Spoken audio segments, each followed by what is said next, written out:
Olá, eu sou Jarles Pereira, missionário da comunidade Canção Nova, e você está no Diário Espiritual. Vamos fazer juntos? Em nome do Pai, e do Filho, e do Espírito Santo. Amém. Vinde, Espírito Santo, enchei os corações dos vossos fiéis e acendei neles o fogo do vosso amor. Enviai o vosso Espírito, e tudo será criado, e renovareis a face da terra. Oremos. Ó Deus, que instruíste os corações dos vossos fiéis com a luz do Espírito Santo, fazei que apreciemos retamente todas as coisas segundo o mesmo Espírito e gozemos sempre da sua consolação. Por Cristo, Senhor nosso. Amém. Carta aos Romanos, capítulo 12, versículos de 14 a 21. Abençoai os que vos perseguem, abençoai e não amaldiçoeis. Alegrai-vos com os que se alegram, chorai com os que choram. Tende a mesma estima uns pelos outros, sem pretensões de grandeza, mas sentindo-vos solidários com os mais humildes. Não vos deis ares de sábios. A ninguém pagueis o mal com o mal. Seja a vossa preocupação fazer o que é bom para com todos os homens, procurando, se possível, viver em paz com todos, porquanto de vós depende. Não façais justiça por conta própria. Caríssimos, mas dai lugar à ira, pois está escrito: a mim pertence a vingança, eu é que retribuirei, diz o Senhor. Antes, se teu inimigo tiver fome, dá-lhe de comer. Se tiver sede, dá-lhe de beber. Agindo desta forma, estarás acumulando brasa sobre a cabeça dele. Não te deixes vencer pelo mal, mas vence o mal com o bem. Palavra do Senhor, graças a Deus. Brasas sobre a cabeça. Essa palavra, ela me impactou pelo seu sentido, pelo seu significado, né? E essa sequência de ordens, mas também de promessas e princípios e princípio eterno que tem aqui, ela é muito importante e fecha esse capítulo 12 da Carta aos Romanos, que está quase acabando, né? Vai fechar ali com o capítulo 15, né? 16, desculpa. Então está quase acabando a Carta aos Romanos, mas ainda tem muito o que a gente aprender com essa carta aqui.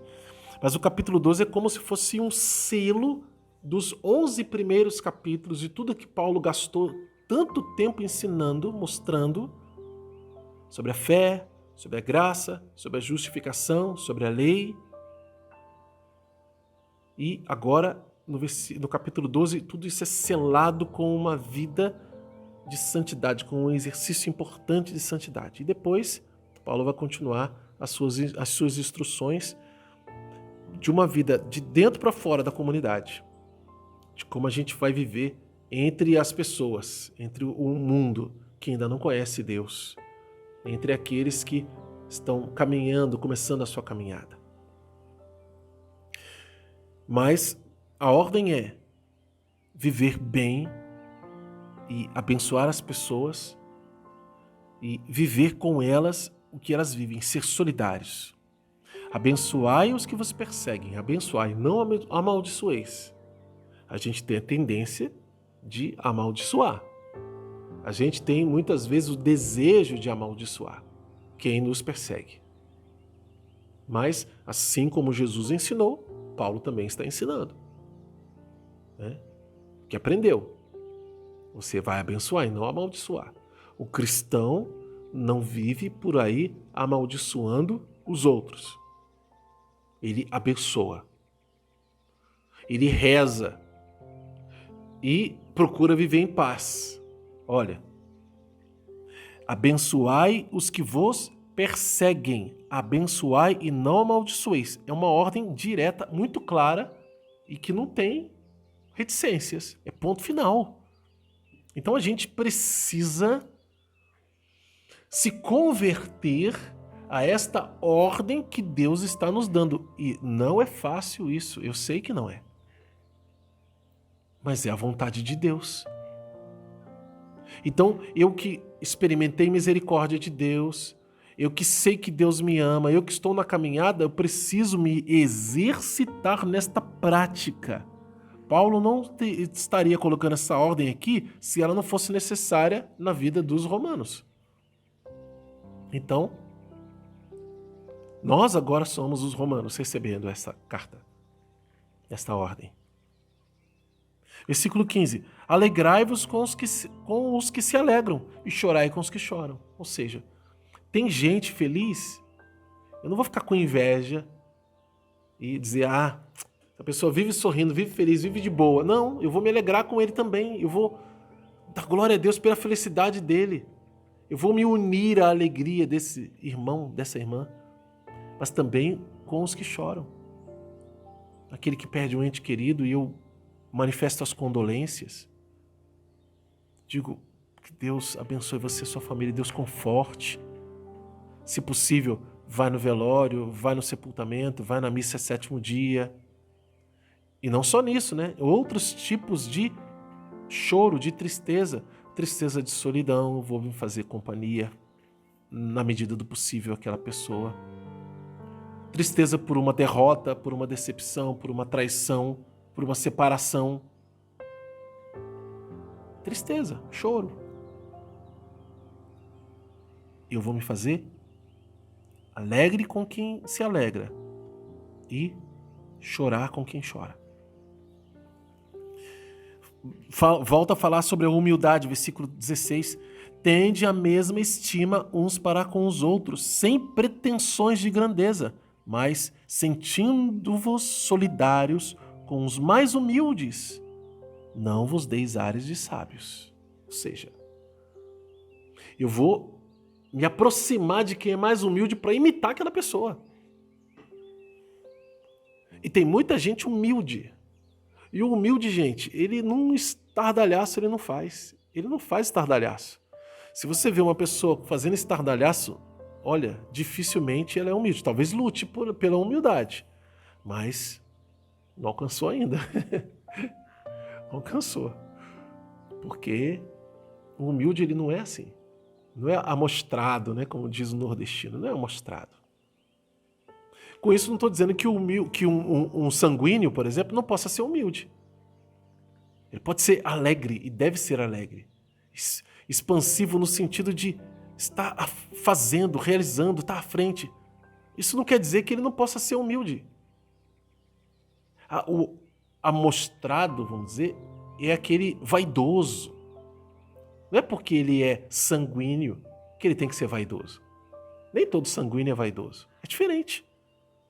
É claro que a tentação da vaidade sobre uma pessoa que tem esse temperamento é maior, porque não é fácil estar sempre no centro das atenções e não respingar em mim, não respingar na pessoa um orgulho e uma vaidade. Mas ela não é uma tentação, um pecado exclusivo de quem é sanguíneo, de forma alguma. Todo mundo é acometido pela vaidade de alguma forma. Mas por isso que Paulo está dizendo, tende uma mesma estima uns para com os outros. Ninguém fica se considerando melhor ou pior que ninguém. Sem pretensões de grandeza. Talvez você cresça, seja colocado à frente, mas não é porque você teve pretensão. É diferente. Estar lá e pretender estar lá. Diferente. Então, sem pretensões, mas sentindo-vos solidários com os mais humildes. E não vos deis ares de sábios. E ele continua. Aí, a caridade e o perdão. A ninguém pagueis o mal com o mal, seja a vossa preocupação fazer o bem. Né? Então, você não vai se vingar, mas mas se preocupar em fazer o bem a todos os homens. E aí procurando, se possível, viver em paz com todos, por quanto de vós depende. Ou seja, você e eu temos que fazer de tudo que está ao nosso alcance para viver em paz com todos. Eu não quero briga, não quero confusão. De tudo. No que depende de vós. Mas tem gente que nos persegue, não é verdade? Então por isso que ele começou lá, abençoai quem vos persegue. Então eu vou fazer de tudo para viver em paz. Aquela pessoa quer guerra, mas eu quero paz. Aquela pessoa me persegue, fala mal de mim, né? Me cerca na esquina, mas eu vou evitar esse problema, vou evitar a confusão com ela. Né? Então, no que depende de você, você vai fazer todo o esforço. E aí ele vai dizer mais, porque às vezes a pessoa continua no encalço. Não façais justiça por conta própria. Que às vezes a pessoa continua e faz muito mal. Por mais que a gente procure evitar, a gente é afetado, a nossa família, por pessoas más. Ele está dizendo, não faça justiça com a própria mão, por conta própria. Não se vingue. Mas dai lugar à ira. Essa ira, a ira é de Deus. Dai lugar à ira de Deus. Deus mesmo vai manifestar. Deus tem a autoridade para punir do jeito dele, como ele quiser, e quem estiver no erro, no pecado. E aí diz, pois está escrito, aqui vem um princípio eterno também, e também uma promessa que se segue, né? A mim pertence a vingança, eu é que retribuirei, diz o Senhor. Princípio eterno e promessa, né? Ele vai fazer, ele vai retribuir. Continua a promessa no versículo 20. Antes, se o teu inimigo tiver fome, dá-lhe de comer. Se tiver sede, dá-lhe de beber. Agindo assim, desta forma, estarás acumulando brasas sobre a cabeça dele. Veja, esse versículo 20, que promessa, mas também ordem, né? O que está mandando fazer desse jeito, mas tem uma promessa para quem age assim. Então, é promessa e a ordem. E aí, a última ordem, não vos deixeis vencer pelo mal, mas vence o mal por meio do bem. Qual é o mal? O mal é um monte de coisa.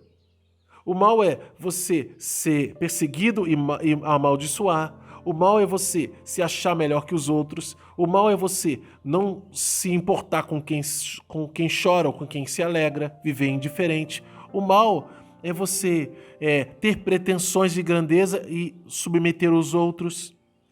Se achar sábio diante dos outros, pagar o mal com o mal, se vingar, tudo isso é o mal. Então, não vos deixei vencer pelo mal, mas vence o mal por meio do bem. Qual é o bem? Se eu sou amaldiçoado, eu abençoo. Se eu sou perseguido, eu abençoo. Eu não vou me vingar. Eu não vou buscar pretensão de grandeza, mas eu vou me unir aos humildes. Eu não vou pagar o mal com o mal, vou deixar que Deus faça a sua justiça. Eu vou me preocupar em fazer o bem a todos os homens. Veja, é uma luta entre o bem e o mal dentro de mim, nos meus pensamentos, nos meus sentimentos. E que eu estou travando, eu não tenho como me esquivar disso. Eu e você estamos nesta luta. Não dá para se esquivar. Eu tenho que escolher o meu lado. Vou escolher o lado da vitória, que é o lado do bem. E não o lado da derrota, que é o lado do mal. Então, nós somos chamados a viver isso. E aqui, por que o título Brasa sobre a Cabeça? Porque isso impacta na nossa vida. Porque Jesus está dizendo que eu vou amar o meu inimigo, igual está lá no Evangelho. Fazei o bem àqueles que vos perseguem. É o que Jesus ensina lá no Sermão da Montanha, Paulo está dizendo aqui. Mateus capítulo 5, né? 6 e 7. Paulo está dizendo aqui, eu vou amar o meu inimigo, vou fazer o bem. Só que aqui está dizendo aqui, agindo assim, finalzinho do versículo 20, agindo dessa forma, estarás acumulando brasas sobre a cabeça dele. Brasas sobre a cabeça dele. Assim, aqui na Bíblia que eu tenho, Bíblia de Jerusalém, tem uma nota de rodapé que fala sobre essa realidade. O cristão se vinga de seus inimigos fazendo-lhes o bem. A imagem das brasas, símbolo de cor pungente, ou seja, vivam, cabeça esquentada, né? Aquecida, designa o remorso que levará o pecador ao arrependimento. Ou seja, a pessoa fica desconcertada, ela não consegue entender por que ela está recebendo um bem de alguém que ela deseja mal. Então, isso é o sentido de ajuntar brasas sobre a cabeça do outro. A pessoa te faz mal e você retribui com bem. Não só reza por ele, porque ele pode nem saber que você está rezando por ele. Você está rezando, quem sabe é Deus, e Deus que pega e que age dentro da sua oração, que é agradabilíssima a Deus. Né? Rezar pelo inimigo. Né? Mas fazer o bem é algo muito mais concreto. E que o seu inimigo acaba sabendo. Porque se ele tem fome, te dá de comer. Se ele tem sede, te dá de beber. Ou seja, na maior das necessidades, você está ali para ajudar aquela pessoa que te fez mal. E eu conheço casos assim. Assim, que você olha assim, para muita gente, olhando a cena, fala assim, eu não faria isso nunca. Eu jamais faria isso, não perdoaria. Tem muita gente que proclama isso. Não quero ver, não quero saber, não perdoo. Então, cuidado, porque isso atrai sobre você a condenação. Deus deseja que você perdoe. E o início do perdão, sobretudo, ele é um ato de fé. E não um ato de amor, de deleite, de ato gostoso. Poxa, que gostoso que é perdoar. Não, não é não. É doloroso. É difícil. Nós precisamos da ajuda de Deus, do auxílio do Senhor. Eu conheço uma pessoa, não posso falar muito dos detalhes porque, para não expor mais, mas é uma história concreta, real. Casada, mãe de 8 filhos, né? E, claro, já são todos adultos, são mais velhos do que eu, inclusive, né? Não que eu seja tão velho, né? Mas são mais velhos. Né? Já são tão idosos e ela já é idosa. Mas, por um tempo, e depois de um tempo ela descobriu que o marido estava traindo ela com outra pessoa e foi embora. A deixou. De vez em quando aparecia para ver os filhos e netos, tomava um cafezinho, almoçava, ela acolhia em casa e às vezes dormia alguns dias ali, não mais juntos, porque ele não a via mais como esposa e voltava embora. E muitos anos, isso aconteceu durante muitos anos, né? E ela rezando, fiel na igreja, engajada no apostolado da oração e muito, muito trabalhadora na igreja, muito de Deus vivendo ali. E pelas tantas, ela ficou sabendo por alguém que esse seu marido estava com câncer e estava muito mal, quase assim, em fase terminal já. Abandonado, né, sem qualquer auxílio. Então ela descobriu onde ele morava e foi lá buscá-lo. Por quê? Porque a outra mulher o havia largado sem cuidados, porque estava com câncer, porque ele não conseguia mais ser útil para ela e tinha abandonado ele para morrer. Os filhos que ele teve lá também não ligavam. Ela foi lá, buscou ele, trouxe para casa e cuidou dele até o final, com todo amor. Gente, se isso não é um perdão extraordinário e juntar brasas sobre a cabeça do seu inimigo, entre aspas, né? O que é então? por menos tem pessoas que não conseguem perdoar. Então nós perdoamos como? Como essa mulher conseguiu esse gesto tão nobre e desconcertante? Com a oração. Então você e eu, nós não vamos conseguir perdoar, nós não vamos conseguir amar os nossos inimigos, buscar a humildade, buscar sem rezar. A gente não vai conseguir vencer o mal se não for pelo bem. E o bem começa com a oração. O bem começa com nossa humildade diante de Deus.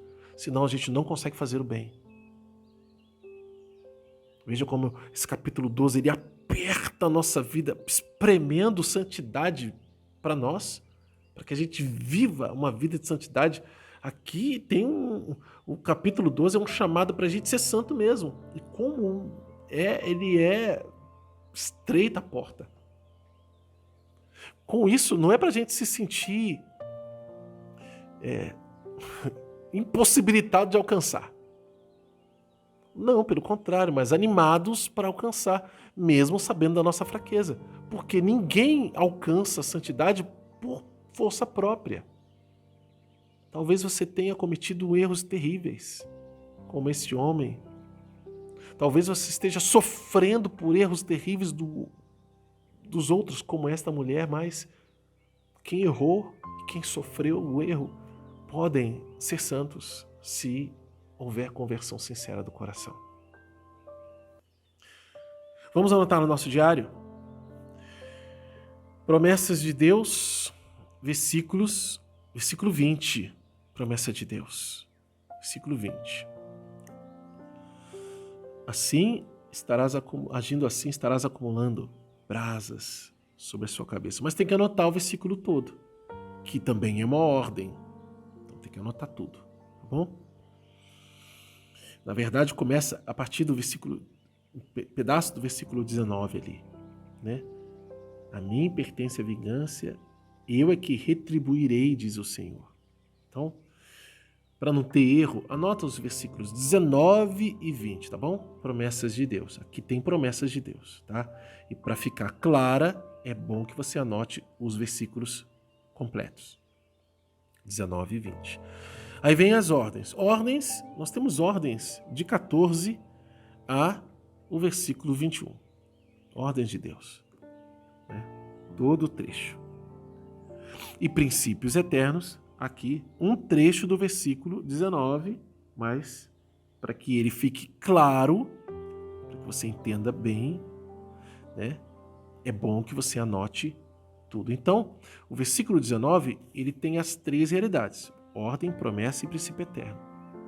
Né? Anota tudo para que você entenda o contexto de por que é promessa, por que é ordem. A ordem está mais clara, né, do que os outros, e por que é princípio eterno. Anota também no seu diário qual é a mensagem de Deus para você e como colocar isso em prática na sua vida. Se você é novo aqui no canal, convido você a se inscrever, acionar o sino da notificação e deixar o seu like, porque o seu like evangeliza. Vamos juntos fazer a Bíblia inteira, com a graça de Deus, o método A Bíblia no Meu Dia a Dia, de Monsenhor Jonas Abib. Aqui na descrição você encontra passo a passo o que você precisa fazer para caminhar conosco. Que Deus abençoe você. Ó Maria concebida sem pecado, rogai por nós e recorremos a vós.